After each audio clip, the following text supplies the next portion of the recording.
So yun mga sir, for this video, may ginagawa tayong Isuzu MU-X. Ayan.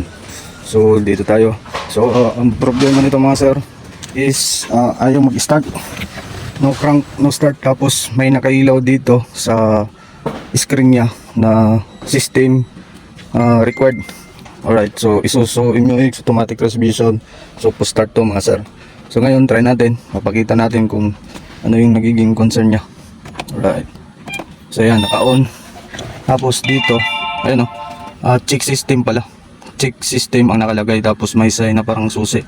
Tapos yung dito, ayan, nakailaw.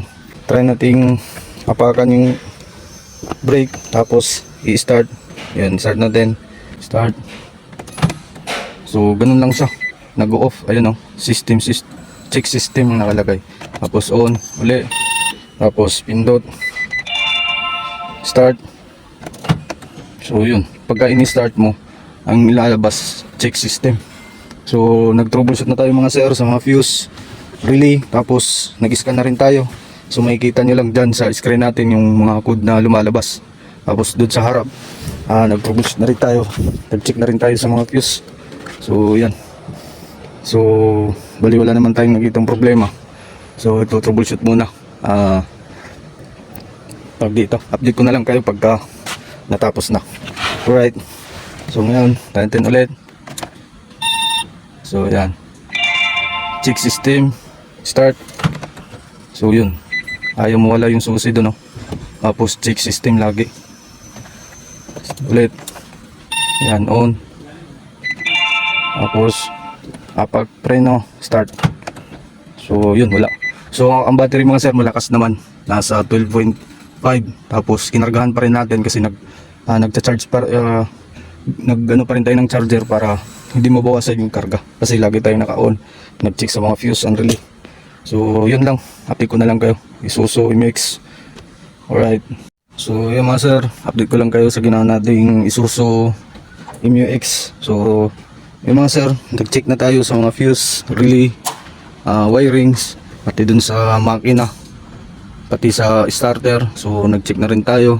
So all goods naman, okay naman, pati yung sa battery. So ngayon mga sir, may nahanap lang tayong problema. So dito, ayan, sa ilalim, yung sa may fuse box nya.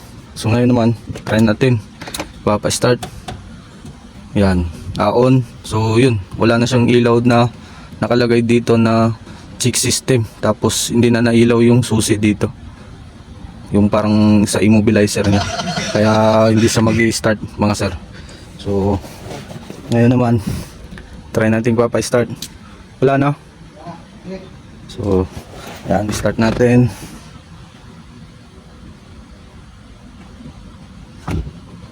Start. Yeah. On. So yun, nagka-crank na. Tapos try natin ulit. Okay. So kumandar. So yan, pero nakailaw yung traction control, tsaka yung ayun lang, traction control na nakailaw. So yun, mandar na. Alright. So nag-check tayo mga sir sa mga fuse, relay, wiring. Tapos yun, may nakita tayong problema dito. Alright. So solve na to. Isuzu MU-X automatic transmission. So push start naman to. Okay. So ayan, try natin ulit. On.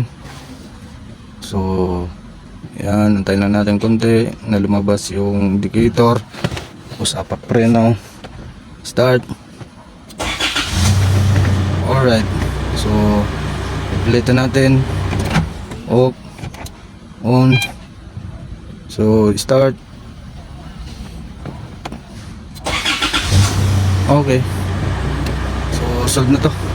Ayan, papakita ko lang. So dito sa makina, ayan, medyo nagabihan na tayo mga sir. So ayan, nag-check tayo sa mga fuse, relay, wiring dun sa loob. Dito sa starter. So Isuzu MU-X. Ayan. So dito pala tayo ngayon sa Las Piñas sa may BF Resort Village. Alright. So So, solve na to. Suso MUX. Okay.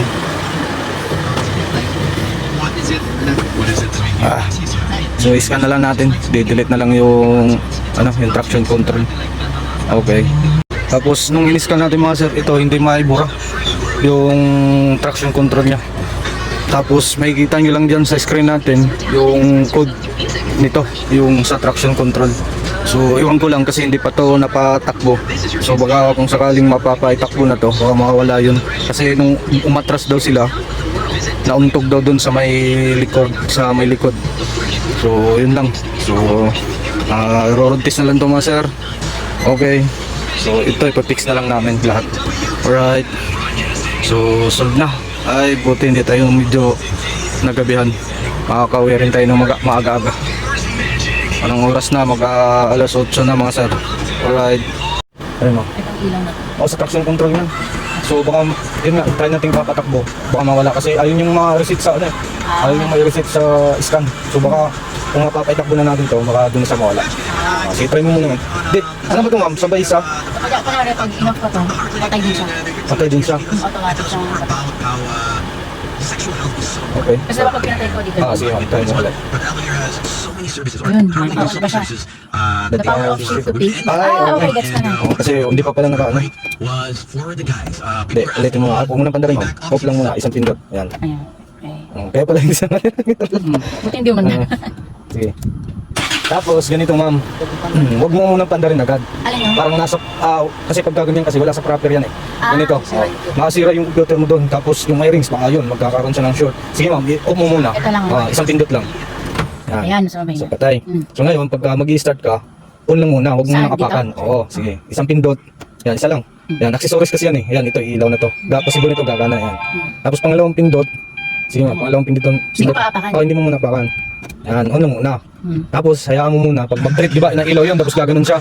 Pagka nailaw na yan, pagka nawala na yung mga indicator iba, example ganyan natin off. So, sorry. So on. Yan, antayin mo yun. Yan, di ba, gagana yan. Pagka nawala na yung parang sa fuel, pwede mo na siyang apakan. Doon, sige, apakan mo ma'am. Tapos pindot ulit. Oo, tsaka mo pindutin. Yan. Di ba? Kasi kapag diretso ka, Napipilit siya. parang hindi pa lahat nasusuklayan, napapa-start mo na. So, magkapos kasi ng yun eh, problema. Mga ganun. Kapag wala sa proper yung pag-start. So ano pala kuya? Tatlong beses. Tatlong beses. One, tapos. Una, accessory yan. Gagana to lahat. Ito, kapat ito. Pangalawa, doon na sa panel. Iilaw na yan. Tapos antayin mo lang yung mag-trip yung mga indicator yung gaganon siya. Tapos lalabas yung ganyan sa screen.